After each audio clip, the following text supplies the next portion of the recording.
নবী আমার আল্লাহ তাআলার সঙ্গে সাক্ষাৎ করে আবার জমিনে ফিরে আসলেন।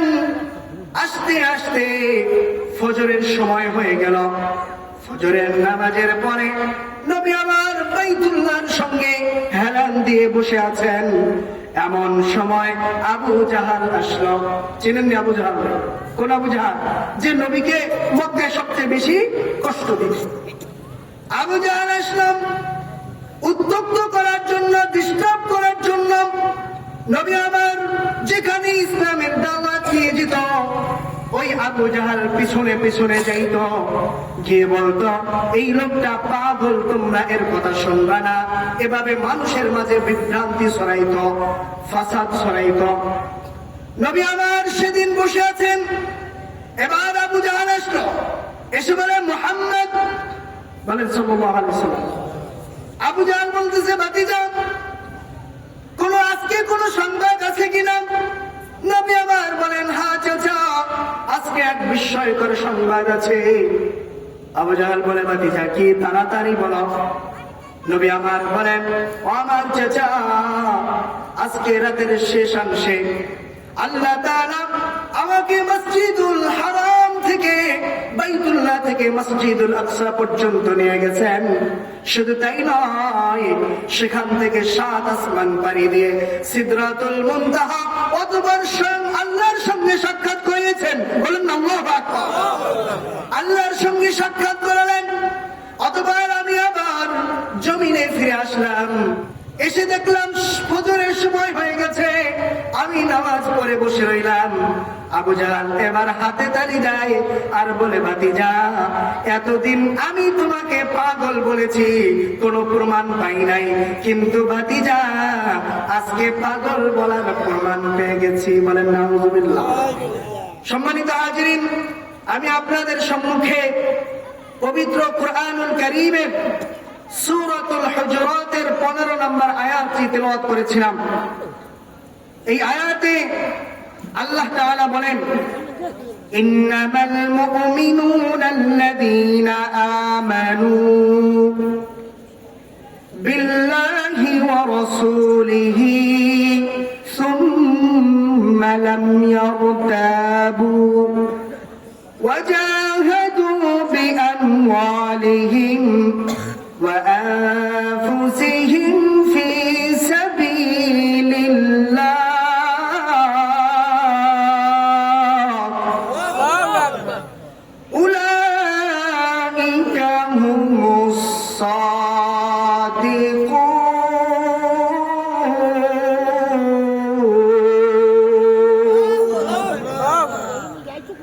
আল্লাহ রাব্বুল আলামিন বলেন, ইন্নামাল মুমিনুনা আল্লাযীনা আমানু বিল্লাহি ওয়া রাসূলিহি, তারাই হলো মুমিন যারা আল্লাহ এবং তার রাসূলের প্রতি ঈমান এনেছে।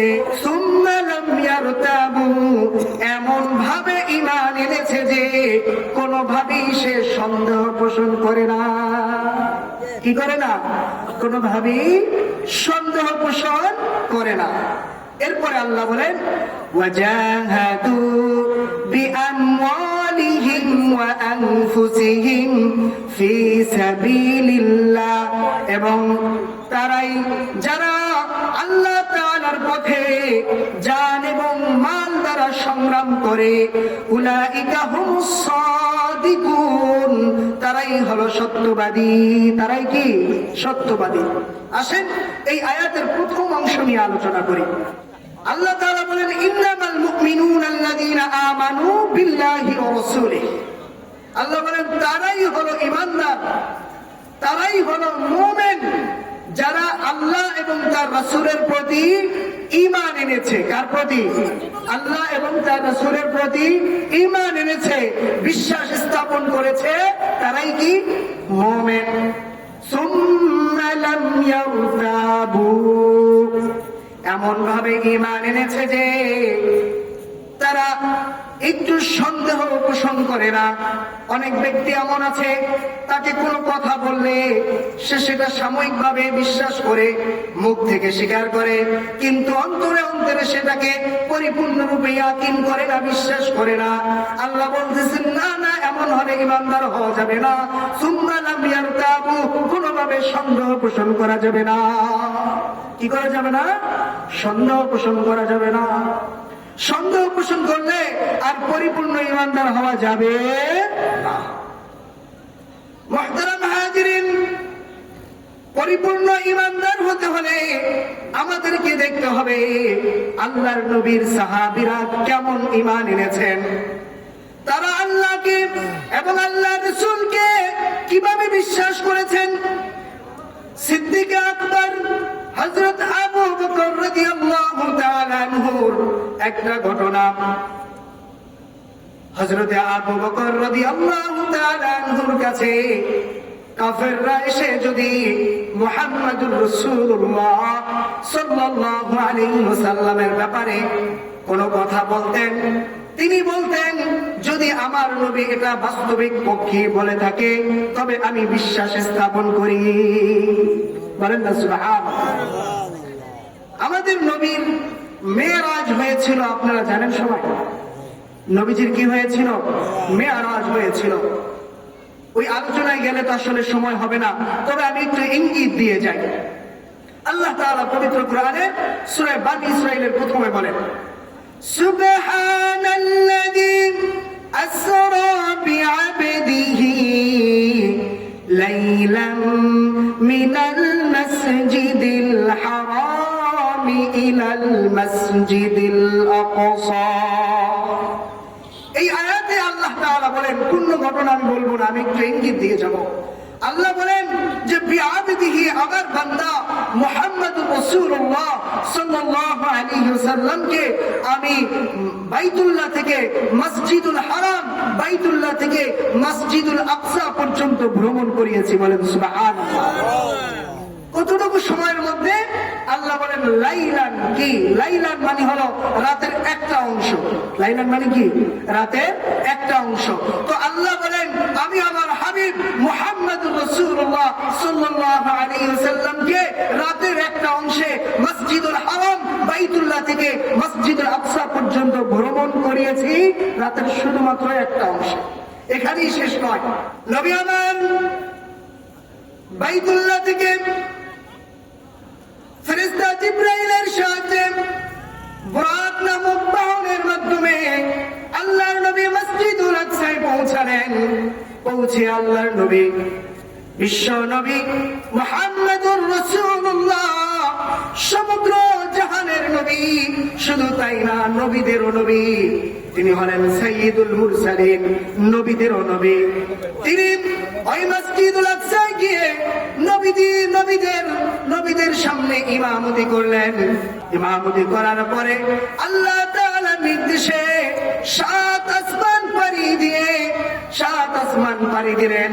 প্রত্যেক আসমানে নবীদের সঙ্গে সাক্ষাৎ হয়েছে, সেই ঘটনায় আমি যাচ্ছি না। 7 আসমান পাড়ি দিয়ে সিদরাতুল মুনতাহা গেলেন। এরপরে স্বয়ং আল্লাহ তাআলার সঙ্গে সাক্ষাৎ করলেন। বলেন আল্লাহু আকবার। পৃথিবীর কোন নবী রাসূল স্বয়ং আল্লাহর সাথে সাক্ষাৎ করতে পারে? হযরত মূসা আলাইহিস সালাম, তার উপাধি হলো কালিমুল্লাহ। তিনি আল্লাহর সঙ্গে কালাম করেছেন, কথা বলেছেন, কিন্তু আল্লাহ তাআলাকে দেখতে পারেন নাই। আল্লাহ তাআলাকে দেখার সৌভাগ্য একজনই অর্জন করেছেন, তিনি হলেন আমার নবী, আপনার নবী, গোটা কুল কায়নাতের নবী মুহাম্মদুর রাসূলুল্লাহ সাল্লাল্লাহু আলাইহি ওয়াসাল্লাম। নবী আমার আল্লাহ তাআলার সঙ্গে সাক্ষাৎ করে আবার জমিনে ফিরে আসলেন। আস্তে আস্তে ফজরের সময় হয়ে গেল। ফজরের নামাজের পরে নবী আমার বাইতুল্লাহর সঙ্গে হেলান দিয়ে বসে আছেন। এমন সময় আবু জাহাল আসলো। চিনেন না আবু জাহাল? কোন আবু জাহাল? যে নবীকে মক্কায় সবচেয়ে বেশি কষ্ট দিয়েছে। আবু জাহাল আসলাম উত্তক্ত করার জন্য, ডিস্টার্ব করার জন্য। নবী আমার যেখানে ইসলামের দাওয়াত নিয়ে যেত, ওই আবু জাহাল পিছনে পিছনে যাইত, গিয়ে বলতো এই লোকটা পাগল, তোমরা এর কথা শুনবা না। এভাবে মানুষের মাঝে বিভ্রান্তি ছড়াইতো, ফাসাদ ছড়াইতো। নবী আমার সেদিন বসে আছেন, এবার আবু জাহাল আসলো, এসে বলে মুহাম্মদ, বলেন সাল্লাল্লাহু আলাইহি ওয়াসাল্লাম। আবু জাহাল বলতেছে ভাতিজা, আজকে কোন সংবাদ আছে কিনা? নবী আমার বলেন হ্যাঁ চাচা, আজকে এক বিস্ময়কর সংবাদ আছে। আবু জাহাল বলে ভাতিজা কি, তাড়াতাড়ি বলো। নবী আমার বলেন ও আমার চাচা, আজকে রাতের শেষাংশে আল্লাহ তাআলা আমাকে মসজিদুল হারাম থেকে, বাইতুল্লাহ থেকে মসজিদুল আকসা পর্যন্ত নিয়ে গেছেন। শুধু তাই নয়, সেখান থেকে 7 আসমান পাড়ি দিয়ে সিদরাতুল মুনতাহা অতঃপর স্বয়ং আল্লাহর সঙ্গে সাক্ষাৎ করিয়েছেন। বলেন না আল্লাহু আকবার। আল্লাহর সঙ্গে সাক্ষাৎ করালেন। অতঃপর আমি আবার জমিনে ফিরে আসলাম, এসে দেখলাম ফজরের সময় হয়ে গেছে। আমি নামাজ পড়ে বসে রইলাম। আবু জাহাল এবার হাতে তালি দেয় আর বলে ভাতিজা, এতদিন আমি তোমাকে পাগল বলেছি, কোনো প্রমাণ পাই নাই, কিন্তু ভাতিজা আজকে পাগল বলার প্রমাণ পেয়ে গেছি। বলেন নাউযুবিল্লাহ। কি বলতেছে যে এক রাতের মধ্যে, রাতের একটা অংশের মধ্যে এখান থেকে মসজিদুল আকসা, যেখানে প্রায় 1500 কিলোমিটার দূর, সেখানে যাওয়া, আবার 7 আসমান পাড়ি দেওয়া, আল্লাহর সঙ্গে সাক্ষাৎ করা, সেখান থেকে আবার চলে আসা, এটা কিভাবে সম্ভব? এটা তো পাগলও বিশ্বাস করবে না। তো ভাতিজা পেয়ে গেছি, মানুষের মাঝে তোমাকে এমন ভাবে প্রেজেন্ট করবো, মানুষ তোমাকে পাগল বলতে আজকে বাধ্য হবে। কি হবে? বাধ্য হবে। আবার আবু জাহাল বলে ভাতিজা, তুমি এই মাত্র যেই কথাটা আমাকে বলেছ, এই কথাটা কি সকল মানুষের সামনে বলতে পারবা? যদি বলে হ্যাঁ পারবো, তাহলে আমি সকল মানুষকে হাজির করব। নবী আমার বলেন চাচা যান যান, সকল মানুষকে নিয়ে আসেন। সকল মানুষের সামনে আমার আল্লাহ তাআলা যেই মুজিজা আমার দ্বারা সংগঠিত করেছেন, এই মুজিজা আমি মানুষের সামনে বর্ণনা করব। নবী আমার বসে আছেন, আবু জাহাল এবার দৌড় মানুষকে বলে, এতদিন মুহাম্মদকে পাগল বলেছি, আমার হাতে কোনো প্রমাণ ছিল না, কিন্তু আজকে পাগল বলার প্রমাণ আছে। ও লোক সকল আসো। দৌড়ে গেল আবু বকর রাদিয়াল্লাহু তাআলা আনহুর কাছে, গিয়ে বলে আবু বকর, আজকে তো তোমার বন্ধু সত্যিকার অর্থে পাগল হয়ে গিয়েছে, আমার হাতে প্রমাণ আছে। আচ্ছা বলো, তোমার বন্ধু যদি পাগল, তোমার বন্ধু যে পাগল, এই প্রমাণ যদি দেই, তাহলে তো তাকে পাগল বলবানি। আবু বকর রাদিয়াল্লাহু তাআলা আনহু বলেন, ঘটনা কি হয়েছে আমাকে বলো। আবু জাহাল এবার বলতেছে, ও আবু বকর, হযরত আবু বকর রাদিয়াল্লাহু তাআলা আনহু ছিলেন মক্কার এক সম্ভ্রান্ত পরিবারের সম্মানিত একজন ব্যক্তি। তো আবু জাহাল চিন্তা করছে, যদি আবু বকর রাদিয়াল্লাহু তাআলা আনহুকে যদি ঘুরাই ফেলতে পারি, তাহলে তো অনেক মানুষকে ঘুরাই ফেলতে পারবো। এই জন্য আবু বকরের কাছে গিয়ে বলে, আবু বকর, তোমার বন্ধু মুহাম্মদ নাকি এক রাত্র নয়, শুধু রাতের একটা অংশের মধ্যে এই বাইতুল্লাহ থেকে মসজিদুল আকসায় গিয়েছে। মসজিদুল আকসায় যাওয়ার পরে সেখানেই ক্ষান্ত হয় নাই, 7 আসমান পাড়ি দিয়ে সিদরাতুল মুনতাহা চলে গেছে। সেখানে গিয়ে আল্লাহ তাআলার সঙ্গে সাক্ষাৎ করেছে, অতঃপর আবার জমিনে ফিরে এসেছে। এতে নাকি তার সময় লেগেছে রাতের সামান্য একটা অংশ। কে বলতেছে? আবু জাহাল বলতেছে। এবার সিদ্দিক আকবর হযরতে আবু বকর রাদিয়াল্লাহু তাআলা আনহু বলেন, আপনি শুনে রাখেন, আমি জানি না আমার বন্ধু, আমার হাবিব মুহাম্মদুর রাসূলুল্লাহ সাল্লাল্লাহু আলাইহি ওয়াসাল্লাম বাস্তবিক পক্ষে কথা বলছে কিনা, আমি এখন পর্যন্ত নিজ কানে শুনি নাই। তবে আপনি শুনে রাখেন, আমার হাবিব মুহাম্মদুর রাসূলুল্লাহ সাল্লাল্লাহু আলাইহি ওয়াসাল্লাম যদি এই কথা বাস্তবিক পক্ষে বলে থাকে, থাকে তো আমি এই কথার উপরে পূর্ণ ঈমান আনলাম, আমি আমার হাবিব মুহাম্মদুর রাসূলুল্লাহ সাল্লাল্লাহু আলাইহি ওয়াসাল্লামকে সত্যায়ন করলাম। কেমন ঈমান দেখছেন? কেমন ঈমান? ঈমান তো এমন হবে যে আল্লাহ এবং আল্লাহর রাসূলকে কোনো যুক্তি ছাড়াই, কোনো প্রশ্ন ছাড়াই বিশ্বাস করতে হবে। এটাই বলে ঈমানদার। এটাই কি বলে?